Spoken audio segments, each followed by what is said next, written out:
Halito. Sochifoa Kelby Kennedy, Yanish Okfe, Ahadalituk, Chatasi Ahoke, Chiminte Yakoke. Hello, my name is Kelby Kennedy. I'm a proud citizen of the Choctaw Nation of Oklahoma, born and raised on my nation's reservation out in southeastern Oklahoma, and I serve as your FEMA National Tribal Affairs Advocate, which is the first political appointee position for tribal nations in the history of FEMA and in the history of the Department of Homeland Security. Thank you so much for taking time to come to today's Hazard Mitigation Grant Programs 101 webinar for tribal nations. We know that tribal nations are no stranger to accessing federal grant resources, but we want to provide you with an opportunity in order to have additional training on how to get HMGP funding, which can be utilized to build the resilience of your tribal nation. And please ask tons of questions today. We are going to have a Q&A section toward the end of today's presentation. And also let us know, how can we improve this process for tribal nations across the board? Much like my own tribal nation in southeastern Oklahoma that always showed up when a disaster struck, it's likely that your tribal nation is also the first and sometimes only responder to disasters that happen in Indian country. And I'd like to say thank you on behalf of myself and behalf of all of my colleagues here at FEMA.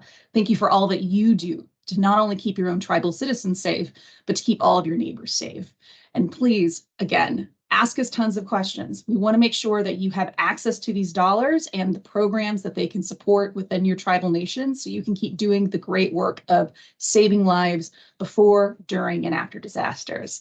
I look forward to seeing all of your questions in the chat and our discussion later today. Now, with all that being said, I'm going to hand the floor over to our fantastic team for today's presentation.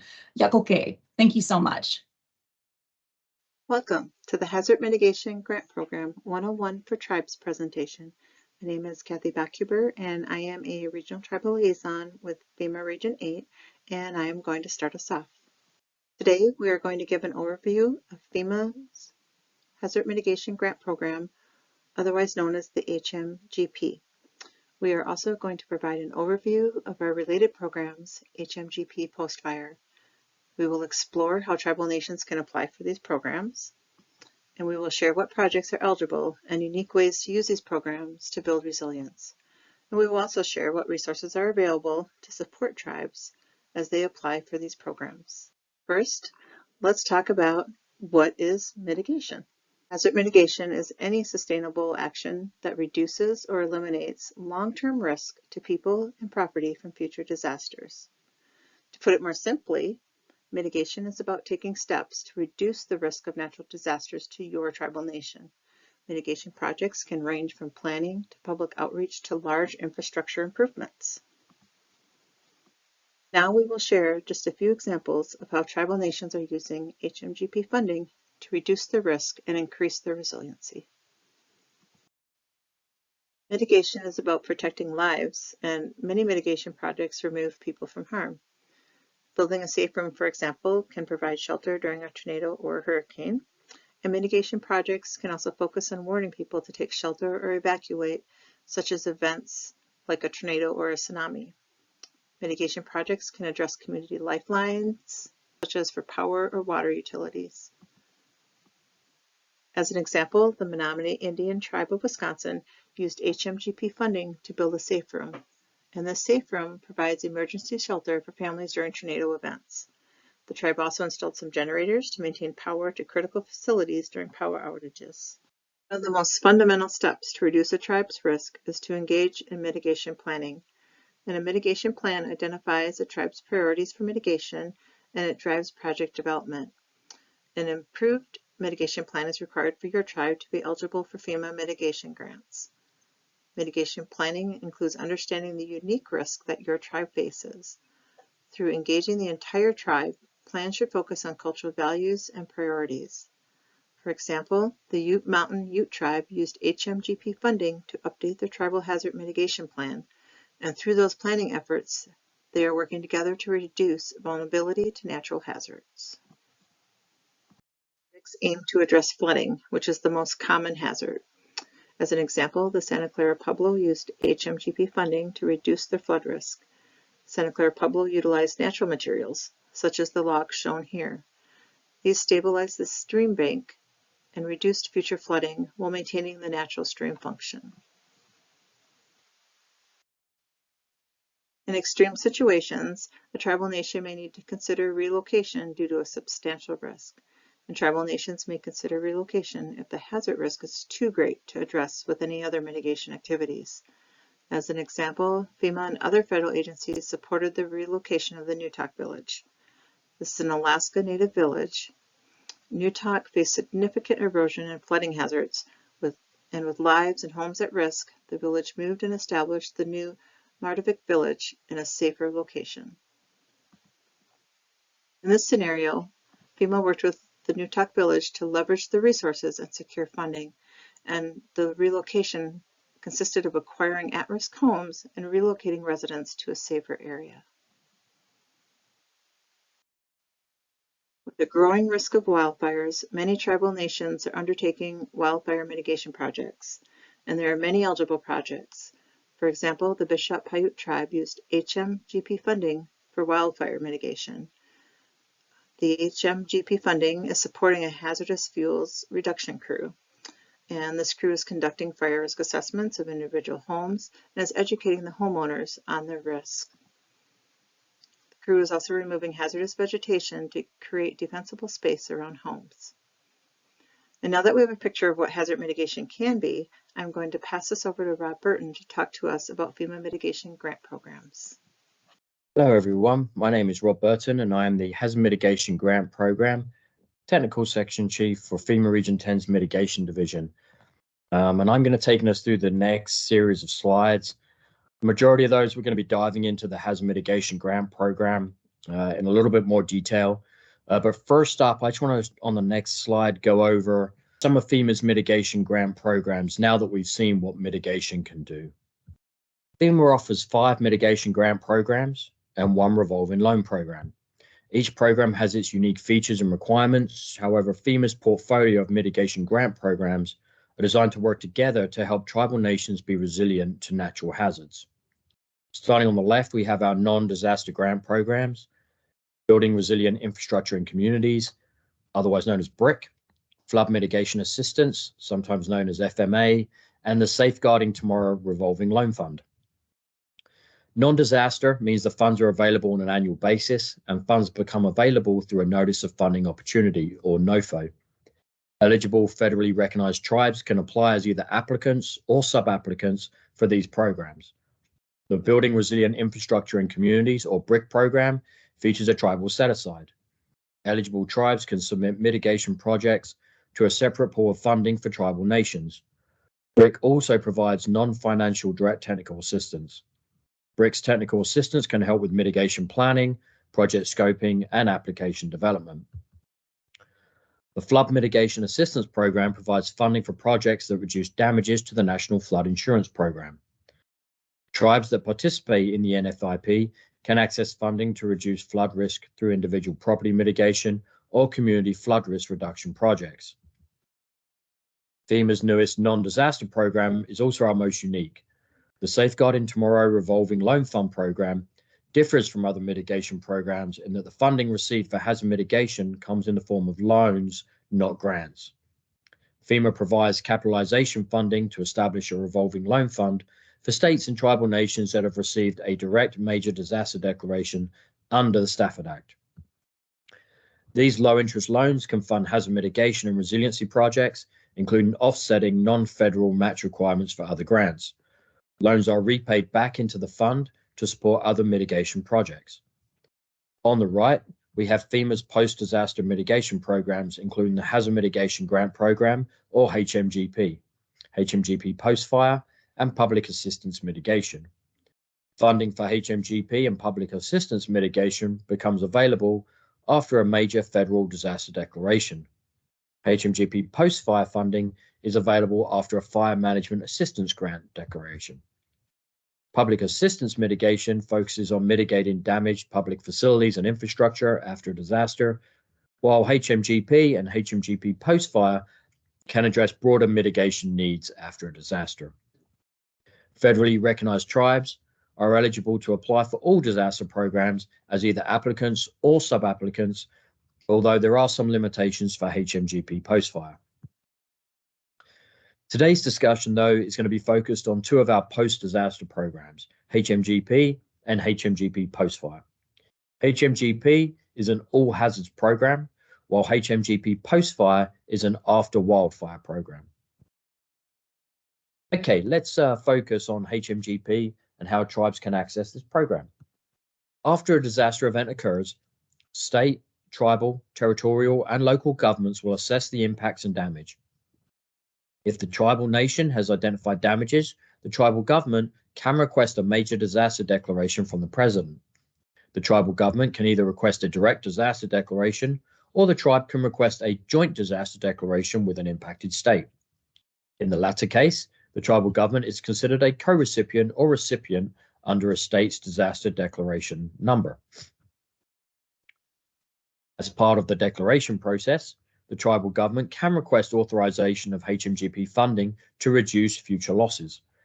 If the tribal government receives a direct disaster declaration or a joint declaration with the state, the tribal government will be a recipient of HMGP funding. As a recipient of HMGP funding, the tribe will directly receive mitigation funding and be considered the applicant. This will enable the tribe to select mitigation projects for funding. When a disaster declaration is issued to an impacted state, federally recognized tribes are eligible to access HMGP funding as a subrecipient through the state. Okay, now I've been using the terms recipient and subrecipient quite a bit now. So what I'd like to do is just go into detail about what that actually means for applying for HMGP funding. At a high level, subapplicants submit their sub-applications to the applicant. It is the applicant or recipient of HMGP funding that will review and select projects for potential funding.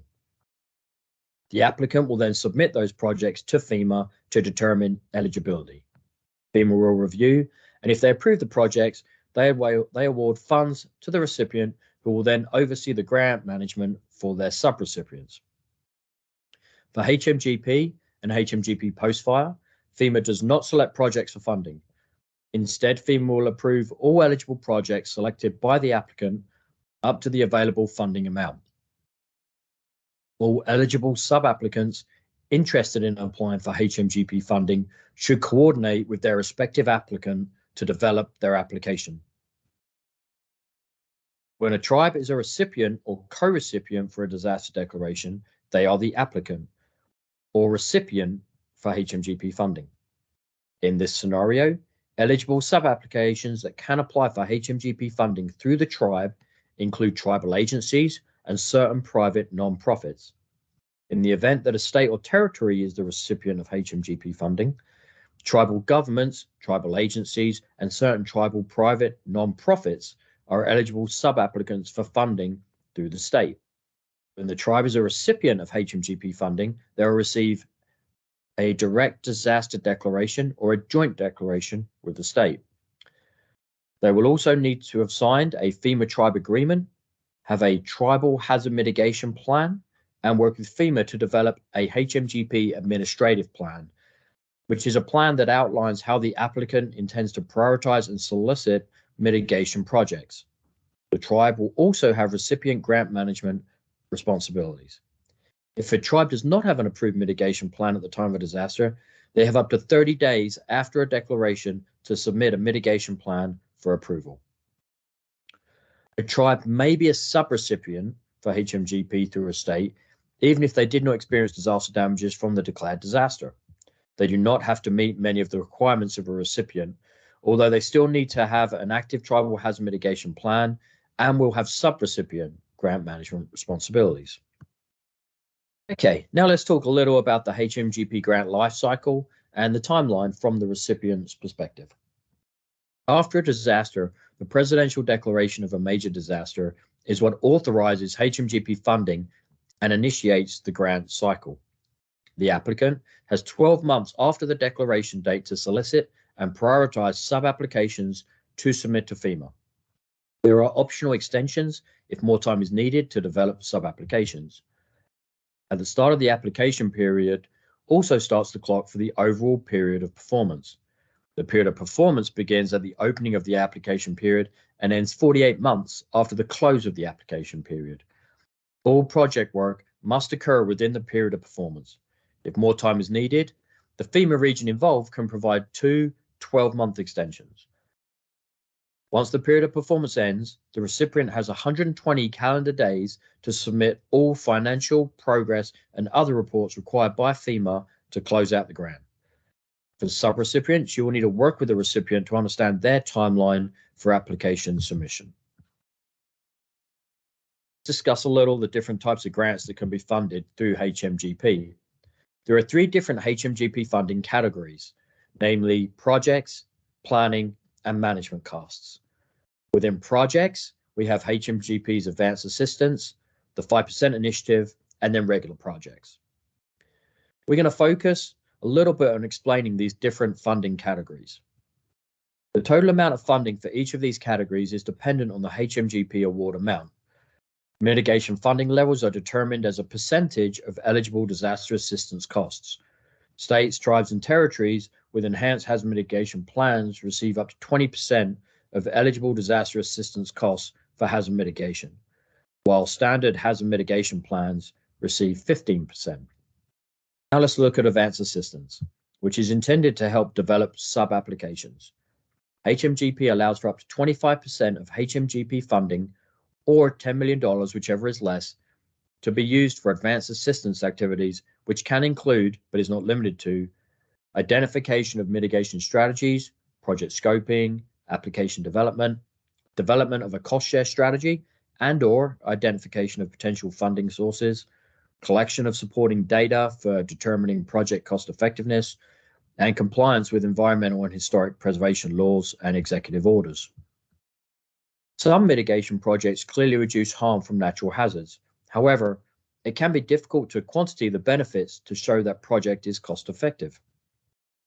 HMGP's 5 initiative helps to fill this gap. HMGP allows up to 5% of HMGP funds to be used for projects that are difficult to determine cost effectiveness. Examples of using the 5% initiative could include warning systems, public engagement and outreach, mitigation trainings, and installing generators. HMGP will also allow an additional 5% of funding to be used for improving or modifying building codes. Most HMGP projects fall under the category of regular projects.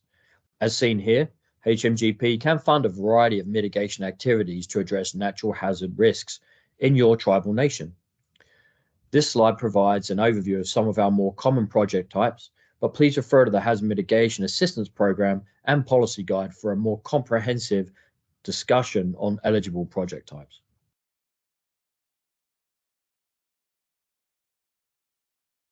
The applicant or sub-applicant may identify that they do not have enough data to fully scope out their regular project. For projects that are complex or need additional technical data to determine its technical feasibility, it may be possible to phase the project. When a project is phased, the project will be split into 2 distinct phases. Phase 1 is a project scoping and data gathering stage. This can include finishing project designs or collecting supporting information such as technical studies, cost effectiveness data, environmental assessments, consultations, or permits. The deliverables from phase 1 should determine the final project scope of work, technical feasibility, and compliance with HMGP requirements. FEMA will review those deliverables and work with the recipient to approve phase 2, which is when the project will be implemented, including all construction activities. FEMA will work with the applicant and sub-applicant to identify when a project needs to be phased and what information or deliverables are needed to move forward with approval for phase 2. It is important to note that both phase 1 and phase 2 must be completed within the awards period of performance. Now let's move on to mitigation planning. HMGP allows up to 7% of funding to be allocated to mitigation planning and planning-related activities. HMGP funding can be used to develop new tribal hazard mitigation plans or to update an existing approved mitigation plan. As mentioned earlier, a tribal hazard mitigation plan is a requirement for HMGP and other FEMA mitigation grant funding. Planning-related activities are those that are relevant to planning, but outside the scope of a formal plan creation or update. Planning-related activities can include updating or improving certain sections of a current hazard mitigation plan, integrating information from the hazard mitigation plan into other planning efforts, such as climate adaptation planning efforts, or evaluating adoption of ordinances or codes. As shown in the figure on the right, mitigation planning is a continuous process. HMGP provides funding to help tribes to continuously engage in this process and plan for resiliency. Final funding category we'll discuss is management costs, which can be used to cover the indirect or administrative costs associated with managing a HMGP grant.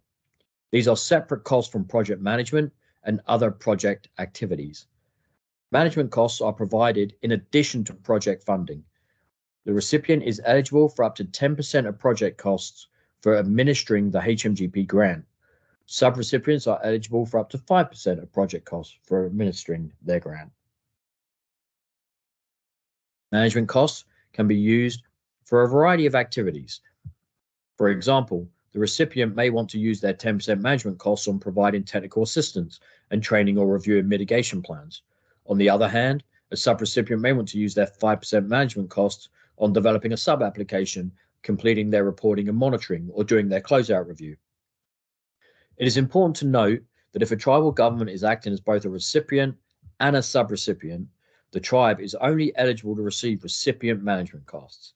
If the tribe has eligible subrecipients, such as other tribal agencies or private nonprofits, those subrecipients can receive subrecipient management costs.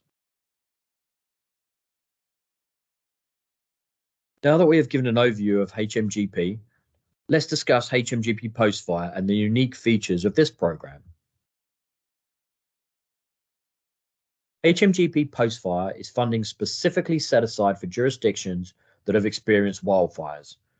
Under HMGP post-fire, FEMA can provide HMGP awards to any state or territory that has received a Fire Management Assistance Grant, otherwise known as an FMAG, declaration, even if no major presidential declaration was declared.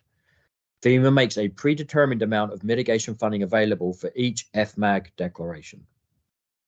While any mitigation activity eligible under standard HMGP is also eligible under the HMGP post-fire program, recipients should prioritize wildfire mitigation projects for their HMGP post-fire funding.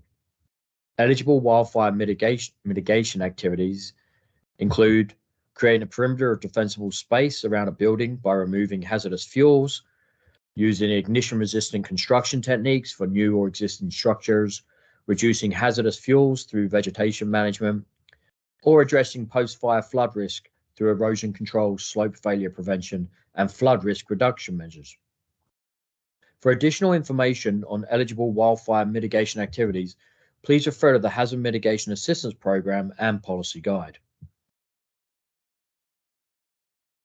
Tribal eligibility is one of the main differences between HMGP and HMGP post-fire. At this time, tribal governments are not eligible to receive FMAG declarations directly. However, if tribal lands are impacted by a wildfire for which one or more FMAGs are declared, the tribal government may apply directly to FEMA for HMGP post-fire as a recipient. If a tribe has been impacted by a wildfire that received an FMAG declaration, the tribe will need to evaluate the area of eligible tribal lands that were impacted by the fire. HMGP post-fire eligibility is based on sovereign lands for which the tribal government has legal ownership and responsibility. For example, federal lands for which tribal nations have access rights, such as rights to access the land for water, hunting, or fishing, or lands that are considered treaty lands are not eligible. If the tribe has sovereign lands that were impacted, then the amount of HMGP post-fire funding is based on the percentage of impacted eligible tribal lands within the total impacted area. The regional administrator has final authority for approving and determining apportionment based on the percentage of impacted eligible tribal lands within the total impacted area. Tribal governments must notify FEMA of their intent to apply as a recipient within 60 days of the state receiving a funding notification for HMGP post-fire. Whether tribal lands are impacted or not, tribal governments may always apply for HMGP post-fire through the state recipient as a subrecipient. This must be coordinated through the state hazard mitigation officer. HMGP post-fire is available statewide regardless of FMAG declared counties. Now I'm going to hand things over to Chris Pullman to talk to us about developing an application for both HMGP and HMGP post-fire. Thank you. Yeah, thanks, Rob. I look forward to continuing the conversation. Now that we understand the differences between HMGP and HMGP post-fire, we can begin to think about the application requirements. When developing a sub-application, it's important to understand the basic criteria for HMGP projects. HMGP projects need to be eligible mitigation activities. As discussed earlier, there are many eligible project types. Review the Hazard Mitigation Assistance Program and Policy Guide for a more thorough list of eligible activities. Projects need to be technically feasible and effective at reducing the risk of natural hazards to people and property. All regular projects must be found cost-effective. We'll talk more about this. All projects must be compliant with all applicable environmental and historic preservation considerations. As we discuss in this presentation, this will be especially important for projects occurring on tribal lands. First, start with a helpful resource for putting together sub-applications. FEMA has developed application support materials to help sub-applicants understand the application process and streamline their paperwork. These step-by-step materials provide guidance for developing a complete sub-application. Materials are available for HMGP's most popular mitigation projects and are more materials under development. Our completed support materials can be found on FEMA.gov.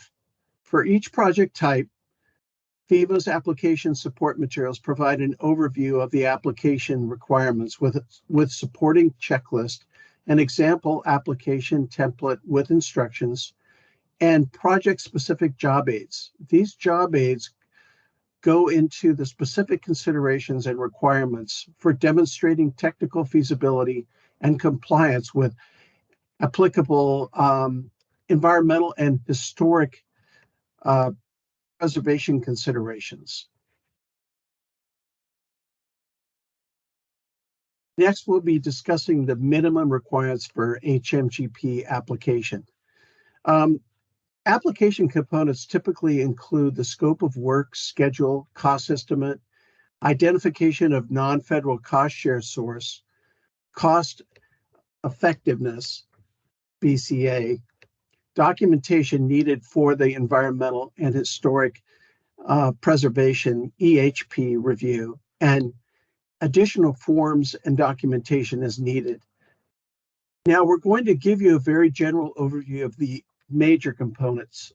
The application support materials for your specific project type will provide more specific detail about information and documentation needed for the sub-application. The heart of the sub-application is the scope of work. This is where you provide the details about what your project is, what steps are needed to complete the project, and why this project is needed. As seen on this slide, there are many questions that need to be answered. When developing your scope of work, this will help the applicant and FEMA understand the project and determine eligibility. For example, if you are developing a drought mitigation project, you would need to explain what the risk of drought is to your tribal nation. You will need to describe what activities or infrastructure you are going to complete to address that will address the drought risk and how that project will avoid damages or impacts to lives and property. To support the scope of work, the sub-applicant application must include a project schedule and cost estimate. Having a detailed scope of work can help you think through what steps will be needed to complete the project and develop the project schedule. The project schedule should capture important milestones and time needed to complete key tasks. Relatedly, the cost estimate should match the scope of work and project schedule. It should include an itemized breakdown of required line items such as labor, materials, equipment. subcontractor costs, and project management fees. One quick note about project management is grant management related costs. The cost estimate should capture any project management costs, such as construction project manager. HMGP management costs are strictly for the costs related to managing the grant itself. Both HMGP and HMGP post-fire have required non-federal cost shares of 25%. In general, there are two ways to meet the non-federal cost share, either through matching funds or in-kind sources. Matching funds can include tribal funds, federal loans, and federal grants that lose their federal identity. In-kind donations can include donations, volunteer hours, or even staff hours. For more information about potential non-federal cost share sources, please review the HMA cost share guide. There are many potential sources for non-federal cost share. This slide highlights a few potential sources for providing non-federal funding.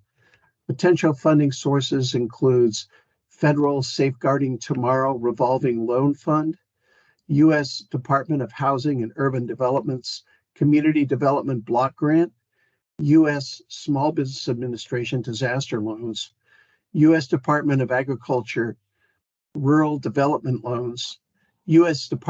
Environmental Protection Agencies Revolving Loan Funds, and Department of Defense's Readiness and Environmental Protection Integration Program. To ensure that federal funds are used responsibly, FEMA requires that all regular projects demonstrate the benefits of the project outweigh the costs. This requirement does not apply to advanced assistance, 5% initiative, or planning projects. There are two methods for determining cost effectiveness, which we'll discuss in more detail in the following slides. Pre-calculated benefits from FEMA's Benefit Cost Analysis Toolkit, or the pre-calculated benefits mentioned earlier. FEMA has streamlined the BCA process by developing pre-calculated benefits for certain project types, as listed here. Pre-calculated benefits are available for project types where FEMA has done extensive studies to determine an average benefit for the project type. So instead of having to use the BCA toolkit, the project can be considered cost-effective as long as the costs are less than the pre-calculated benefit. For example, FEMA has identified pre-calculated for residential safe rooms with a higher benefit for areas that have a high tornado risk. As seen here, the Cherokee Nation was able to install safe rooms to protect lives during the tornado event using these higher pre-calculated benefits. When available, the pre-calculated benefits are the most efficient way to meet your BCA requirements and should be considered first. If there are no pre-calculated benefits for your regular project, then you will use FEMA's BCA toolkit to complete a benefit cost analysis. The BCA toolkit works by comparing the benefits of the project to the project costs. Benefits are based on how the project protects lives and avoids damages. If the benefits are greater than the project cost, shown here as a benefit cost ratio of 1 or greater, the project is considered cost effective. The BCA analysis analyzes a variety of benefits, including prevented injuries or deaths, damages or physical losses avoided, reduced emergency management costs, and avoided displacement of residents. The BCA also captures ecosystem services and social benefits for eligible mitigation projects. FEMA provides training and assistance for using the BCA toolkit for all applicants and subapplicants. When considering the potential impact of a project, FEMA will review for compliance for applicable environmental and historic preservation laws, regulations, and executive orders.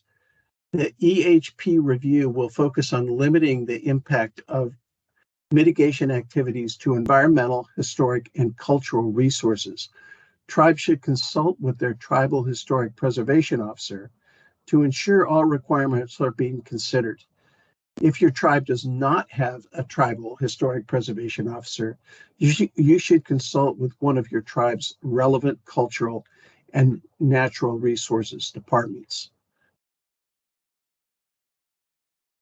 EHP will consider potential impacts of a mitigation project on environmental, cultural, and historic resources. This graph shows just some of the potential resources that EHP review may consider when reviewing projects. The EHP review will focus on the type of project and the location where the mitigation activities will occur.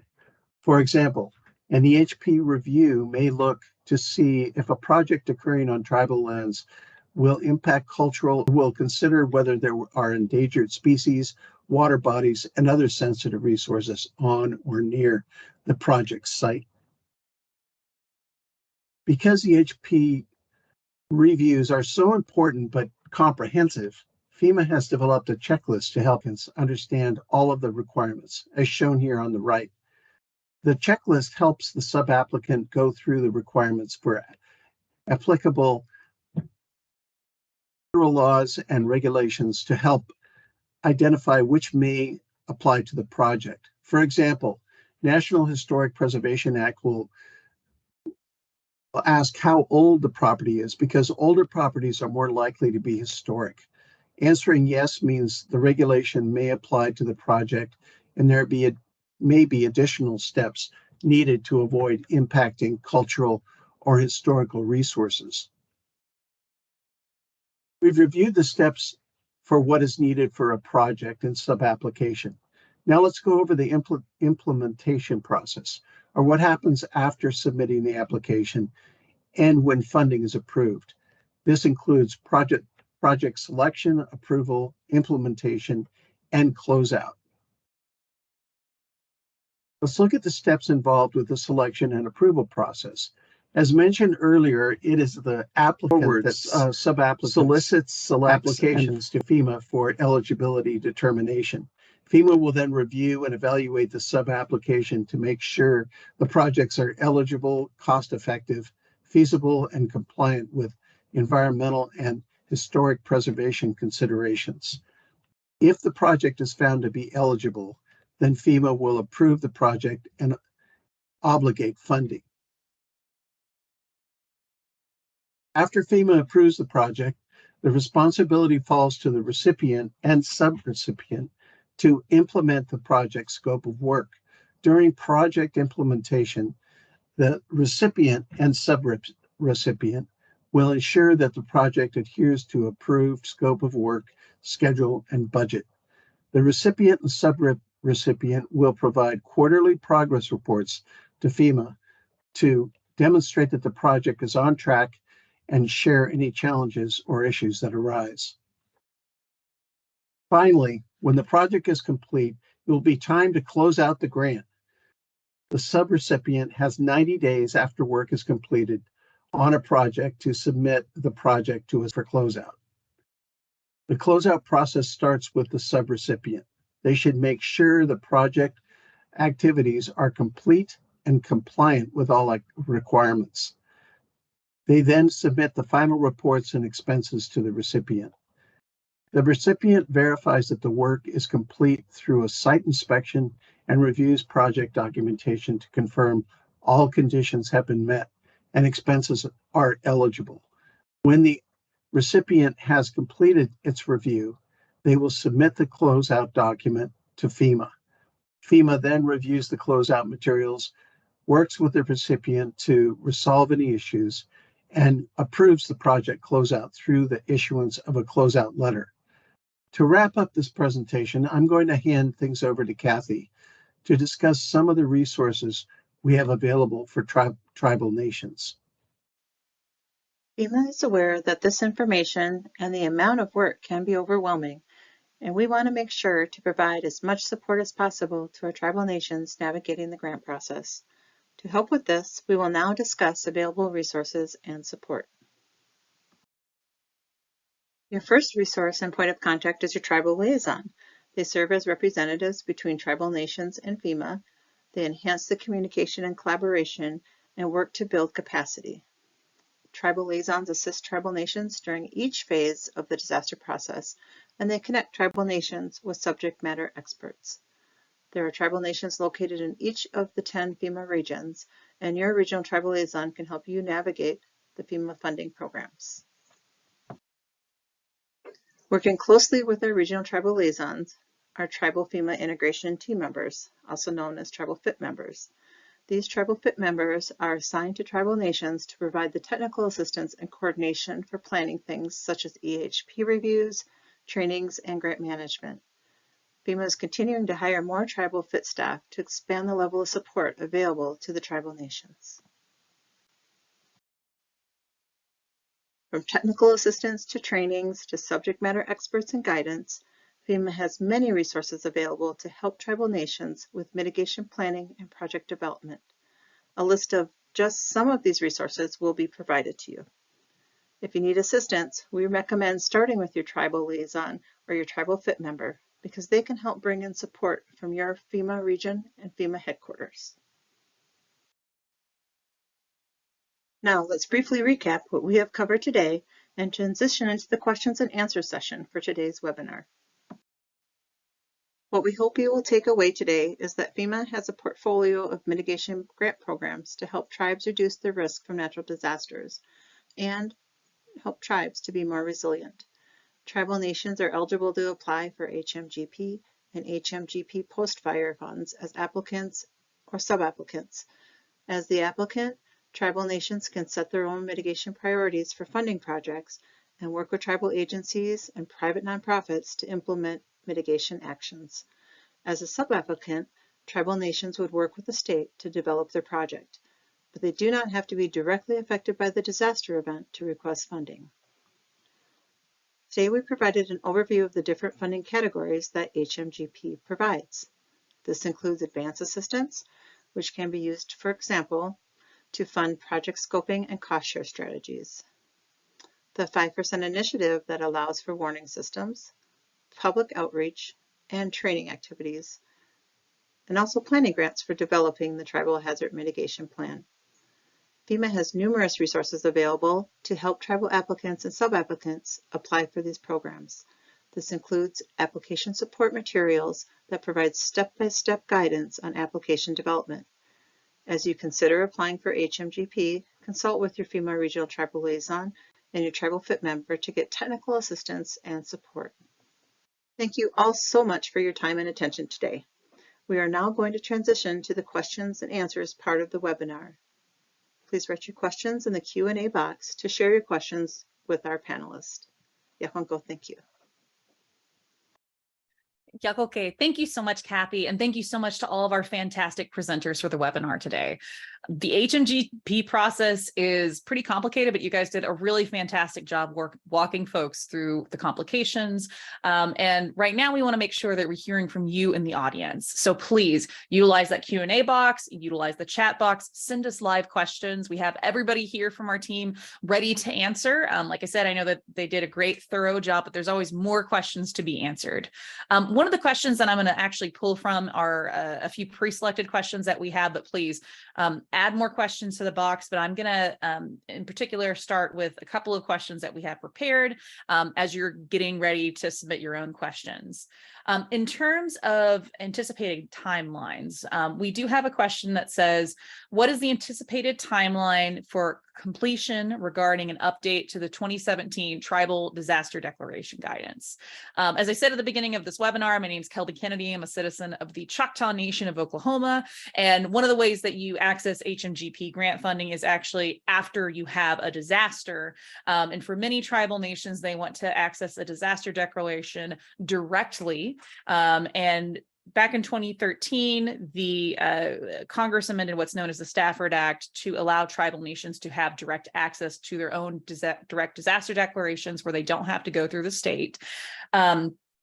In 2017, FEMA actually implemented a tribal policy, the Tribal Declaration Pilot Guidance, in order to have a separate pathway. So it's a different set of standards from the state standards to go for your own tribal declaration.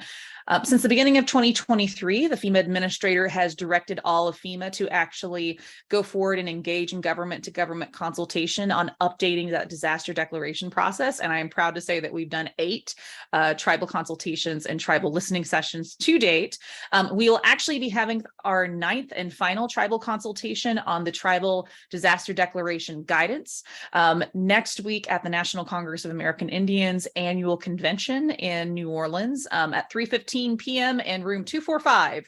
So I'm hoping if we have any of you who actually are going to be at NCAI next week and will be at their annual convention in New Orleans, that we will get to hear directly from you on how we can actually improve that process.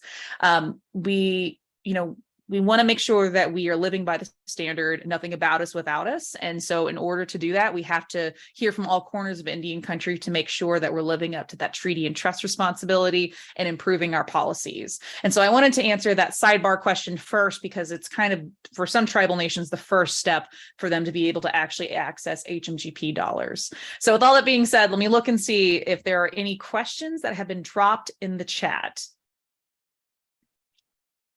All right. I don't see questions dropped in the chat that have been confirmed to be answered, but I do see my colleagues on. In terms of additional questions to be answered, one of the questions that we have prepared as we're still soliciting questions from the audience is, what is the anticipated timeline for completion? I'm sorry, I'm rereading the exact same one. Does FEMA plan to expand pre-calculated benefits to any other project types? Is an additional question that we have received. So the answer to that question that we have prepared for all of you is that FEMA has been continuously working on with the Office of Management and Budget, so affectionately known as OMB, to streamline the process to make an acceptable benefit cost analysis more achievable.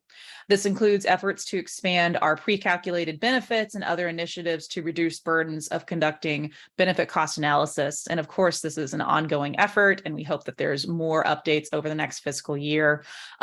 In an additional question, I'd love to throw it over to Rob Burton. In particular, Rob, the question that, in addition to that one that we want to have answered, is what is the difference between an applicant and sub-applicant for HMGP? Yeah, sure. I'll be glad to take that one. That's a really, really good question. Something that comes up a lot, so I'll dive into that one. For HMGP and HMGP post-fire, the applicant is the direct recipient of HMGP funding. The applicant set their mitigation priorities and then solicit and select mitigation project applications from sub-applicants for funding. For sub-applicants, on the other hand, they apply for mitigation funding through the applicant. As discussed earlier on the slides, tribal governments can be applicants or sub-applicants for HMGP and HMGP post-fire. Perfect. Thanks so much, Rob. Just waiting to see if there are any additional questions from the audience. All right, Rob, I'm going to throw you another question, which is, why can't one risk plan be utilized to address all of the needs, HMP, THIRA, everything else? Yeah, and again, that's a really awesome question. Before I got into hazard mitigation, I was a planner. I'm a planner at heart. So I fully sympathize with this question. The issue is that emergency preparedness is so multifaceted that it can become very arduous to have one large giant plan that encompasses everything. For example, the Threat and Hazard Identification and Risk Assessment, or THIRA, that's a 3-part assessment which is developed to assist with communities and with identifying potential threats and impacts of those threats should they occur. That is a significant process. It takes about a year to do. It requires a whole ton of stakeholders, and it is a really, really arduous process, just that particular portion in itself. Once a community identifies their limitations in addressing a hazard, then the hazard mitigation plan is developed. to focus on increasing or enhancing resources to minimize the possible effects of a disaster. So that could be anything from flood prevention, fire prevention, and so on. That again is a significant lift just to try to get that hazard mitigation plan completed and submitted. So if you were to have one big giant plan, it would be such a workload that it would just be almost impossible for any one individual or team of individuals to complete. So it's really easier to have it in multiple plans rather than one large one. No, that definitely makes sense. And I'm going to throw a question actually over to Chris and Kathy and talk a little and ask you a question about technical assistance that tribal nations can receive. So we know that, actually making a plan is a challenge for some tribal nations.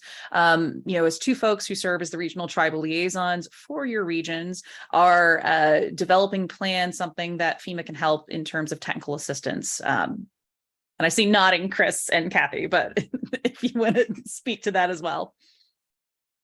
Yeah, sure. I can. Like Rob, I'm actually a former planner with mitigation, and I remember fondly the several months that I spent in the state of Nevada, literally meeting with all the tribes in that state to talk to them about putting together a hazard mitigation plan. We as tribal liaisons are not experts in advising to how to put together a mitigation plan. And of course, we can't write the plan ourselves for you. It has to be done by you. We can advise you. But we have a great mitigation team in Region 9 who I worked with really closely. And they are more than willing to help do that and give you some great technical assistance. Probably the best example that we had is we had a tribe that did not have a mitigation plan, or it had expired, and they were in quite a remote location, and they actually were able to send somebody down with the tribe and work with them closely, and they were able to update their plan in a very short amount of time. So I couldn't be more impressed with our mitigation team at Region 9. And as I heard from yesterday, they're actually expanding it quite a bit. We're going to have a lot more planners that are going to be hired. So I'll leave it at that. Kathy, I didn't mean to speak so much. There you go. It's back to you. Oh, no, that's fine. You covered everything. So as Chris said, we're not experts as tribal liaisons in putting together those hazard mitigation plans, but what we can do is connect you to with the experts that we do have in the region. So in Region 8, we have a whole specialist team that just focuses on tribal, and they do offer in-person and virtual support for those hazard mitigation grant programs. So if you're from Region 8 and you need help, I'm definitely happy to get you pointed in the right direction. Yeah, okay. Thank you so very much. So one of the other things in terms of questions that I want to make sure that we're relaying to the audience is a question that we received in a previous webinar, which is there, out of all of the 574 federally recognized tribes across the United States, there is a limited number of tribal FITs members. And the question is, will FEMA be adding more FIT members and tribal liaisons? And if so, in what regions? I will say as part of FEMA's national tribal strategy, part of that work is increasing not only tribal nations capacity, but it's also increasing FEMA's capacity in order to support tribal nations and strengthen your resilience. So there is an effort, I can say, to continue hiring more tribal FIT members, more regional tribal liaisons. And I know that one of our answers includes, that Region 9 has recently hired new folks. I know that there are, additional positions opening up in different regions. It just depends on what's currently planned for those particular regions. So I don't have a numbered list for you, but what I can tell you, and I will steal this, a really great quote that I heard Assistant Secretary Brian Newland say at a tribal conference a couple of months ago, which is, you can have great people you can have great policies all day, but if you don't have people to actually implement those policies, the policies are useless. And so this is my plug for all of you.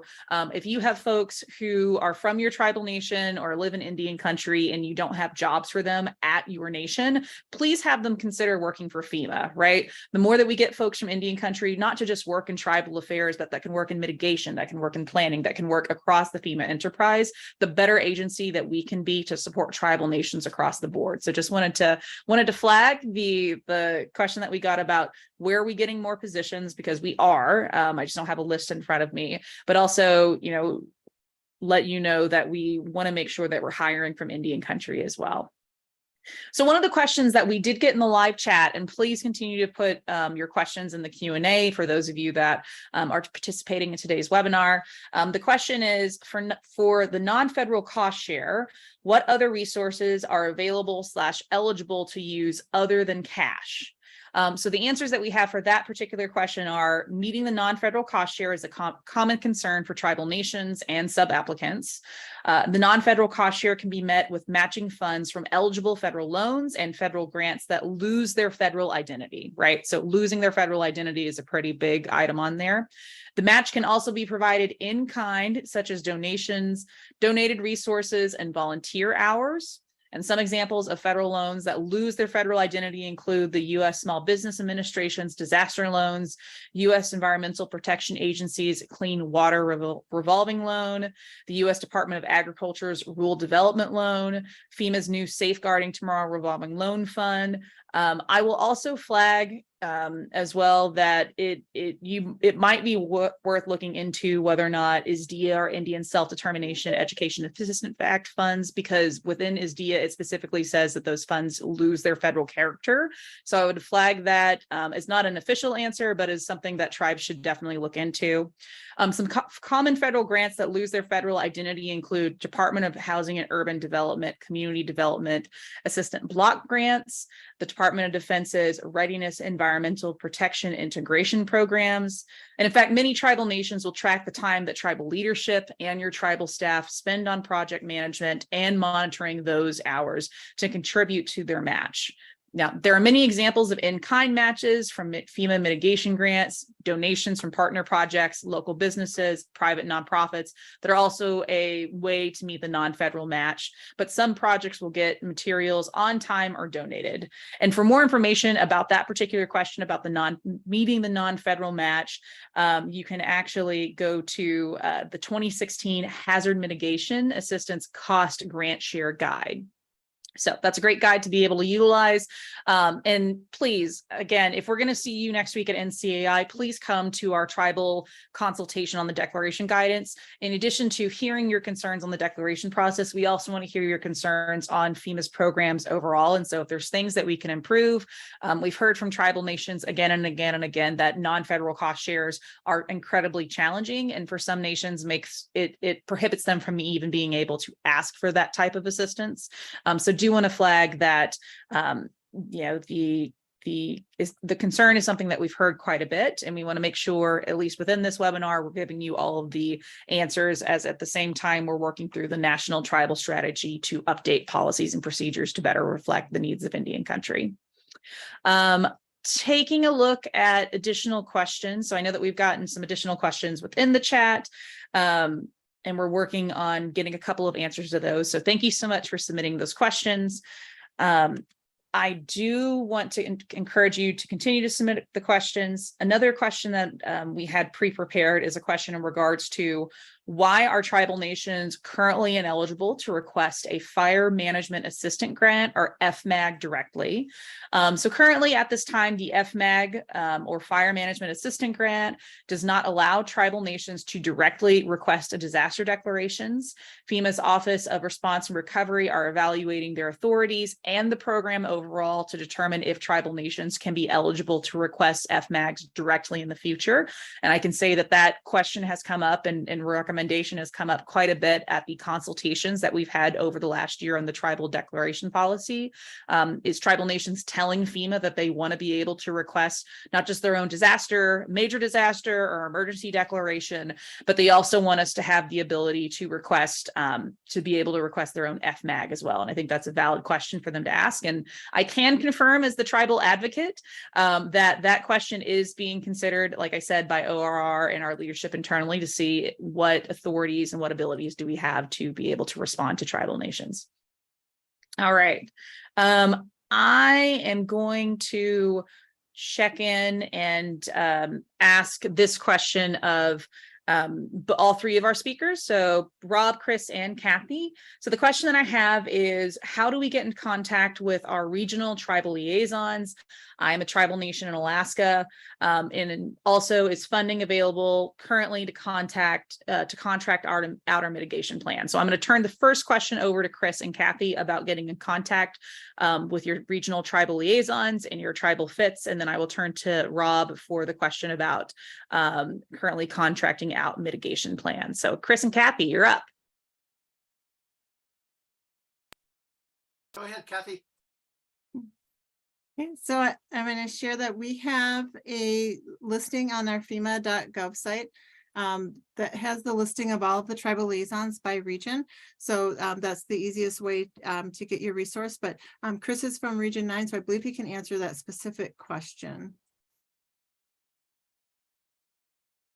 Yeah, in very much the same way, and FEMA.gov will you'll be able to go straight to it and have not only the names of our tribal liaisons, but also our contact information. We also have a total of 3 tribal liaisons at this time, and we're going to be adding 4 more. So because of the fact that we have quite a few tribes in our region, over 150, that we want to make sure that we're able to respond quickly and to also cover all of the tribal nations that need our support. Oh, that's a great point, Chris. And thank you so much, Kathy. Before I turn it over to Rob, I really want to quickly mention that Region 10 is the region that includes Alaska. Stacy Gunderson, who grew up in Alaska, is a fantastic regional tribal liaison that is actually stationed within Alaska. We can find Stacy's contact information. Kathy and Chris, if one of you can pull her email, and we'll make sure to get that over to the tech team and put that in so we can get you Stacy Gunderson's contact information, because I know that you said you're from Alaska, but to Kathy and Chris's point, there is a place on FEMA's website that where you can access all of the tribal liaison, or at least reach the tribal emails to be able to reach out to your tribal liaison. One thing I will say, and we've said this to a couple of tribal associations, so I believe we're all green to go to announce this here, but FEMA is actually in the process of developing a tribal leader hub. So a website where your tribal nation can very easily go in and find a lot of the great information, like today's webinar. You can find information about declaration, grants application, who should you contact in what region in order to get what kind of assistance. So please keep an eye out for that. It is not going live today, but we are excited about that potentially going live in the future. So I'm going to come back to you, Rob, and ask the second part of the question, which is there funding available to currently contract out mitigation plans? So it's a really simple answer to that. But first and foremost, I just want to say I'll actually be in Anchorage in 2 weeks for the Bureau of Indian Affairs Tribal Providers Conference. So anyone who's on the line from Alaska, feel free to grab me. You won't be able to miss me. I'm the guy with a shaved head that's got an English accent. So just to grab me at the conference. I'll be more than happy to sit down with you and have a discussion of any detailed questions that you have. But the really, really easy answer to that is that, yes, you can use HMGP and HMGP post-fire funds to fund the development of tribal hazard mitigation plans. Sounds good. And I know, and this goes a little bit more, Stacy can definitely speak way more about this than I can, but I do know that there are some tribal nations who've actually gotten direct technical assistance to help build their mitigation plan. We have at FEMA what's known as non-financial direct technical assistance, or DTA. And I know, for example, the native village of Uzinki out in southeastern Alaska was selected to get DTA to help build their mitigation plan. And so if that's something that you're interested in, definitely mention it to Stacy. And we'll definitely take it under consideration for the larger process. I know they've already made DTA selections, but that's also an opportunity to get direct technical assistance specifically for building your tribal nation's mitigation plan. And I will, in case it wasn't mentioned before, but some of the nations in Alaska are actually doing multi-jurisdictional mitigation plans with local governments. And some tribes in Alaska have also asked about doing multi-jurisdictional mitigation plans with other tribal nations. So there's ways that you can do these mitigation plans that are not just, it's only for my tribe. It may be a plan that you can do with a sister tribal nation or a local government that you work really well with. So just wanted to highlight some really great practices coming out of the state of Alaska with the tribal nations and the fantastic FEMA team that's up there. And Kelby, if I can just jump in, just Yes. to kind of back up what you were saying there, we'll actually have members of our direct technical assistance team at that conference in 2 weeks as well. So any questions you have related to anything related to HMGP, direct technical assistance, whatever it may be mitigation wise, there'll be someone there who can sit down and answer your questions.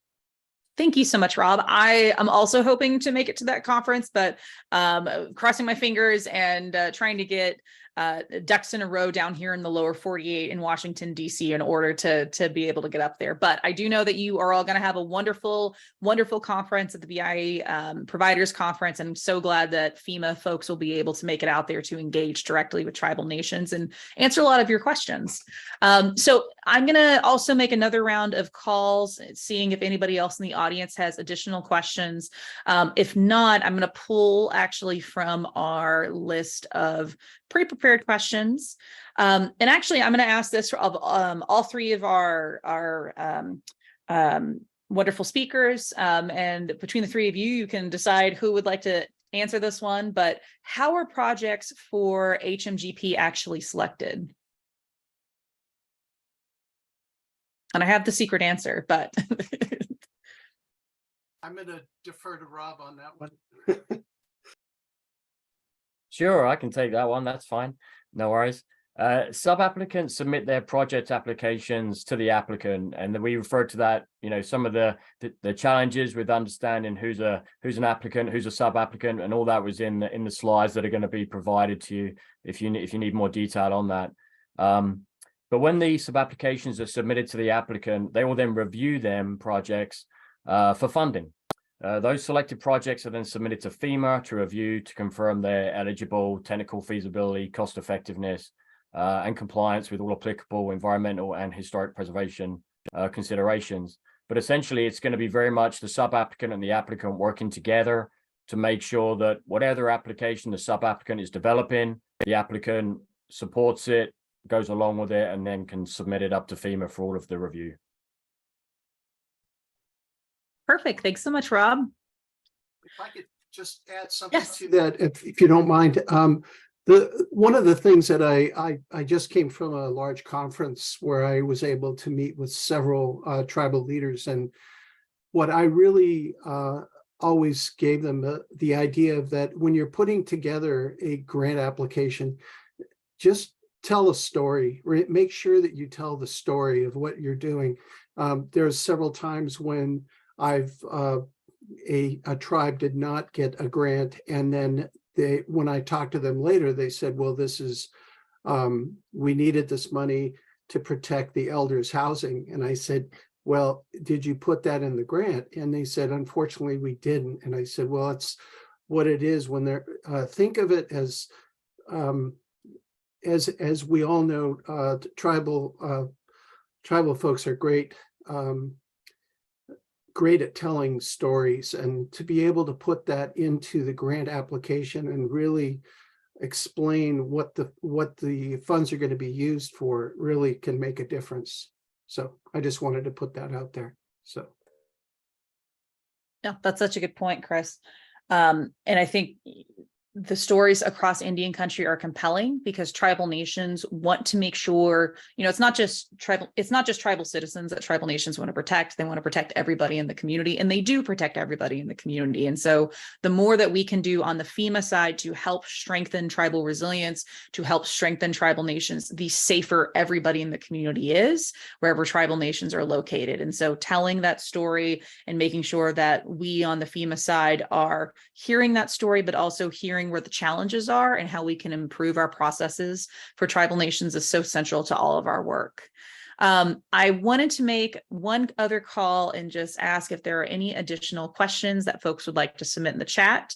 I think we're going to start wrapping up here in just a moment if we don't have any additional questions. But as I'm asking for additional questions, I do want to ask Rob, Chris, and Kathy, are there any final words of wisdom that you would like to leave folks on the webinar with today? So any tidbits that you may have not been able to bring out today, or something in particular that you really want to hammer home and highlight for all of our guests on the webinar today? I think if I can jump in first, the key thing that I would stress is don't try to do any of this alone.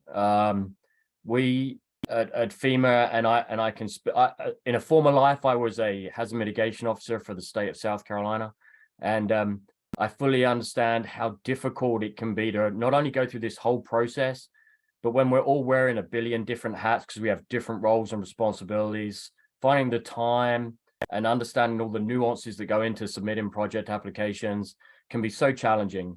Don't try to do it alone. You've got your tribal liaisons there. You've got your regional staff there. We're all here to help you. If we see a great project, you know, we're going to jump on board. We're going to do whatever we can to help you get that funding. Try to make sure that we can give you whatever support you need, whether it be direct technical assistance, the hazard mitigation planning piece, whatever it is. Just don't try to do it alone, because if you try to do it alone and you're unsure, that's when you may miss out on this funding that is available to you. And it is super, super important that you have access to this funding, so use it, and then use the tools, which are us, to help you get that funding. Great comment, Rob. Really good. Chris and Kathy, and just to remind, just a flag for folks, we're going to put a poll up here, so we'd love for you to stick around for the poll, but we're waiting on more questions from the audience, and we'll give you a poll at the very end. But Chris and Kathy, any important pieces of information you would like to leave folks with today that they should really take home from today's webinar? Well, I don't think I can say it any better than he did, but definitely reach out to your tribal liaisons, and we try to reach out to you as well. And we are more than happy, you know, and that's our job, is to help you as much as we can. And we're very passionate about that. So we are more than willing to help you, and just feel free to reach out to us at any time. Thank you. Thanks, Kathy. I'll throw it over to Chris. Okay, just my final thoughts on this is that I've been around for a while, and I've seen the great benefits of this grant, and I really encourage, oftentimes because of limited time and resources, tribes have a difficulty deciding which grants to go after. So I think this is one that is really worthwhile. And I would say is that a lot of being a sub-applicant for there's quite a bit of money that's available there. So, and we can help you with that too. I work closely with our state counterparts, and they're very anxious to have much more tribal participation in these funds. So be glad to help. As Kathy said too, we're passionate about making sure that tribes are always included and always have all the opportunities that anyone else would. So I'll just leave it at that. Yeah, okay. Thanks so much, Chris. So at this point, we're going to put up a poll for everybody. You know, we always want to make sure that we're continuing to improve our training and technical assistance and information out to Indian country. So if you can take 3 seconds, answer the poll, we would really appreciate it. Again, my name is Kelby Kennedy. I'm a citizen of the Choctaw Nation of Oklahoma and serve as FEMA's National Tribal Affairs Advocate. Thank you so much for joining us here today. We really appreciate all that you're doing, not just, you know, for here to learn more about this FEMA program and access to the HMGP dollars, but to everything that you do in your tribal nation to help keep people safe before, during, and after. Growing up on my own reservation, as I mentioned earlier, my tribe was always the first and a lot of times the only emergency management program that showed up to help everybody. And I know that there are several places in Indian country where that is the same. So anything that we can do to be supportive, ensure that you have access to the funding you need to keep people safe, please, like Kathy, Chris, and Rob have said, ask us questions, reach out to us. We're going to be at the BIA Providers Conference in 2 weeks. We're going to be at NCAI next week. We hope to see you out there.